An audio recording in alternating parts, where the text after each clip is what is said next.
I am Carla Joyce Puno, and for this video, we are going to test the difference between two means-dependent samples using Excel. We have this problem 9-7 for cholesterol levels.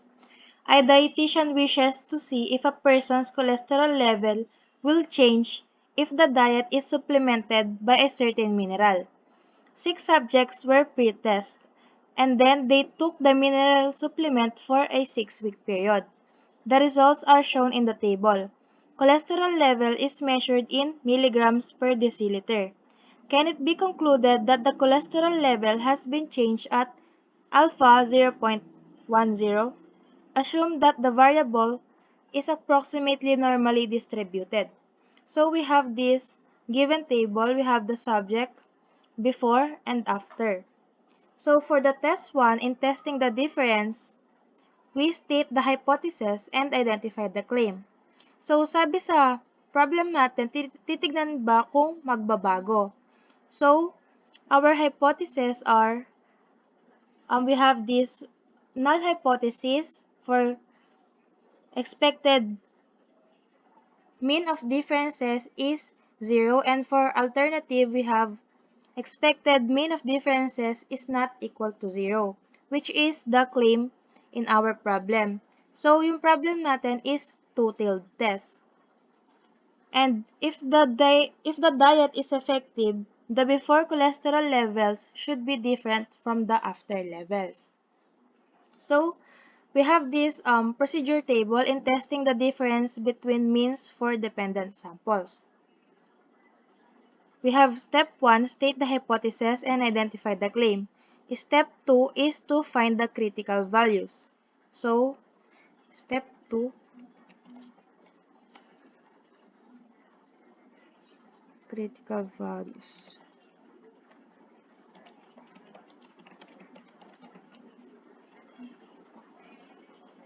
And now, is ilalagay natin yung alpha level natin. A is 0.10.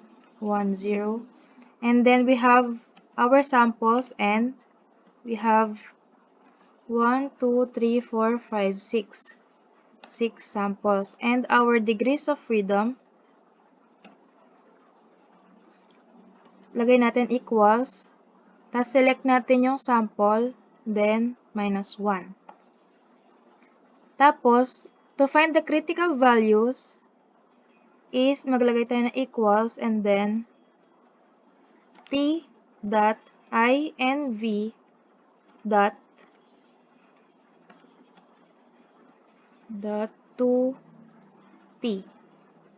2t kasi yung problem natin is two-tailed test.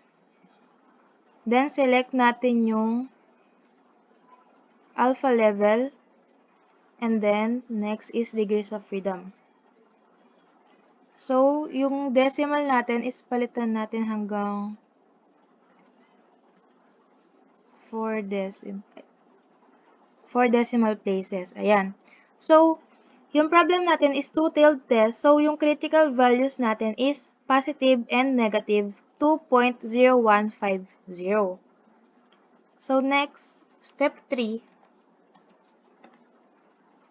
is, sabi dito sa procedure table natin, step 3 is compute the test value. So, sa A, make a table. So, lalagay natin yung given table sa Excel. Lagay natin subject, before, after, and then we have column A and column B.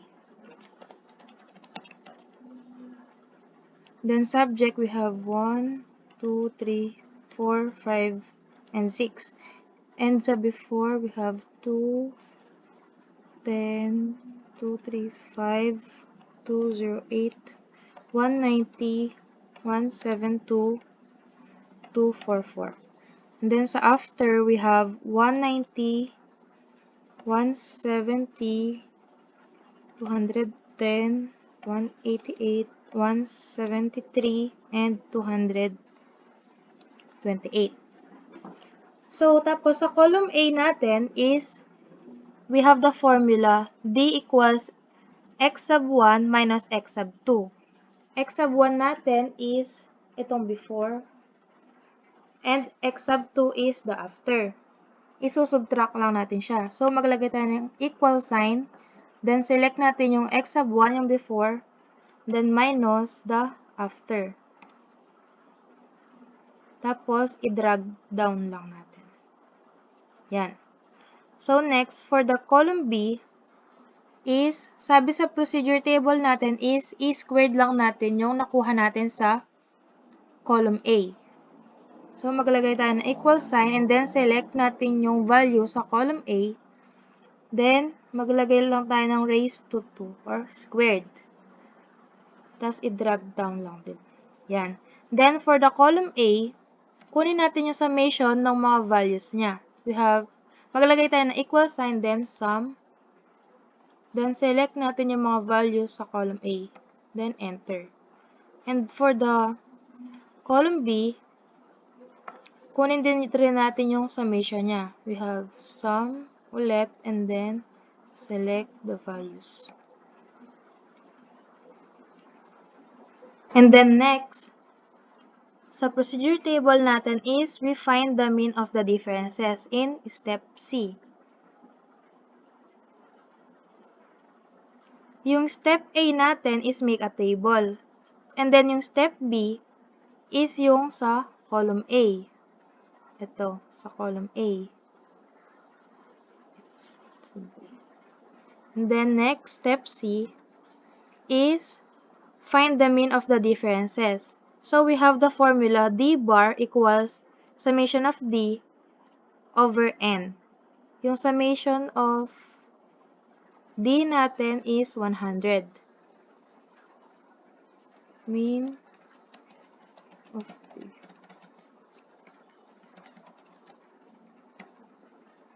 So we have the mean of differences equals summation of D over yung sample natin, which is 6. Yan.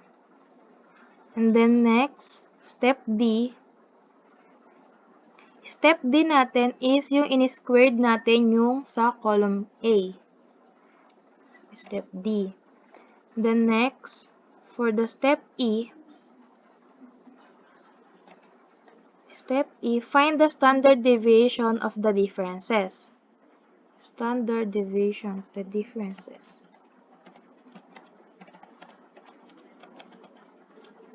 Of the differences.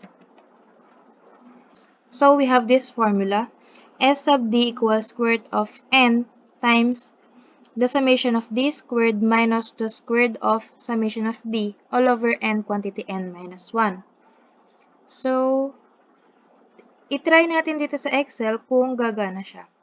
So, maglagay tayo ng equal sign, then square root, SQRT, parenthesis, then maglagay pa tayo isang parenthesis, then N times the summation of D squared. N times the summation of D squared, then parenthesis ulit, then minus yung squared ng summation of D.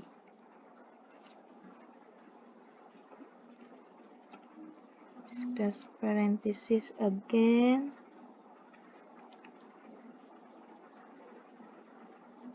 Dapat lang dito is aware tayo or na ina-observe natin kung ilang parenthesis yung nilalagay natin kasi pag minsan kulang or pag minsan sobra. So, nag-e-error siya. So, next is over N quantity N minus 1. Over N, select natin yung N, times, parenthesis ulit, N minus 1. Then, close parenthesis, close. Ayan. nakuha natin is 1.26.951. Yung nakuha natin for E is 1.6.951. Pero, pag chinek natin sa PowerPoint natin, which is yung example sa module, is nakuha natin is 25.4. So, may mali niyan sa parenthesis natin. So, adjust natin. Dagdagan natin ng parenthesis. Tignan natin mabuti nun. And then, enter. Yan, nakuha natin is 25.39. And then, 1 decimal place.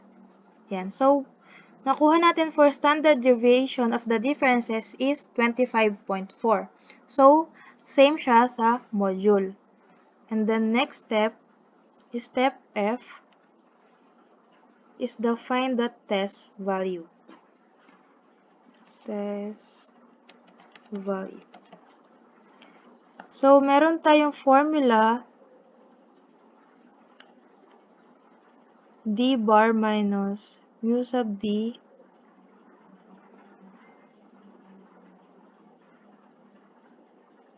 yung d bar natin is yung the mean of the differences, which is yung nakuha natin sa step C. So, try natin isolve yung step F for the test value. We have d bar, which is yung sa step C, d bar minus yung expected mean of the differences, which is 0, then parenthesis, and then over SD or yung standard deviation of the differences, makikita natin yun sa step E. Then parenthesis, then select yung sa step E, and then over ulit for the, and then parenthesis, square root of n.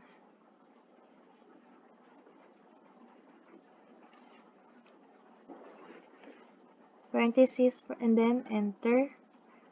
Nakuha natin is 1.60789.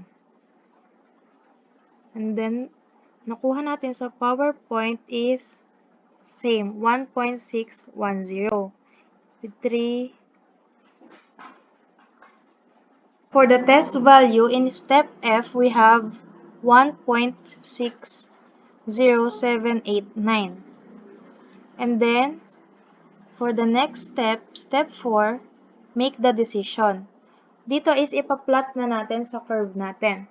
So, yung critical value natin is positive and negative 2.015. I-plot natin siya. So, yung mga critical values natin is yung mga critical region, is the reject region. And then, we plot the test value, yung 1.60789 is nandito siya sa non-critical region, sa do not reject region. So, the decision is to not reject the null hypothesis since the test value 1.610 is in the non-critical region. Then, for the last step, step 5, summarize the results. There is not enough evidence to support the claim that the mineral changes a person's cholesterol level. So, there is no enough evidence para i-support yung claim na yung mineral can change a person's cholesterol level.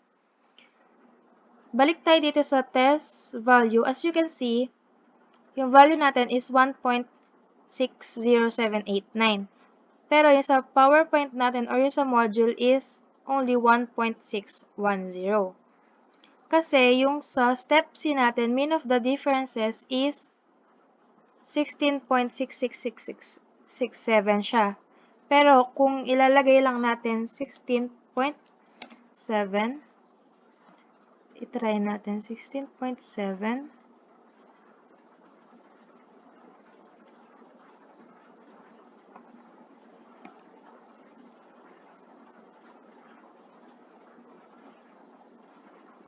natin. So, naging siyang 1.6111. So, magkalapit lang naman sila. It's just almost the same naman. So, our step 5 final answer is there is not enough evidence to support the claim that the mineral changes a person's cholesterol level. So, pwede natin gamitin yung Excel para mag-solve sa testing the difference between the two means of dependent samples. Pero dapat is i-observe natin yung mga parentheses nga kasi medyo nakakalito. So, that's all for this video. Thank you!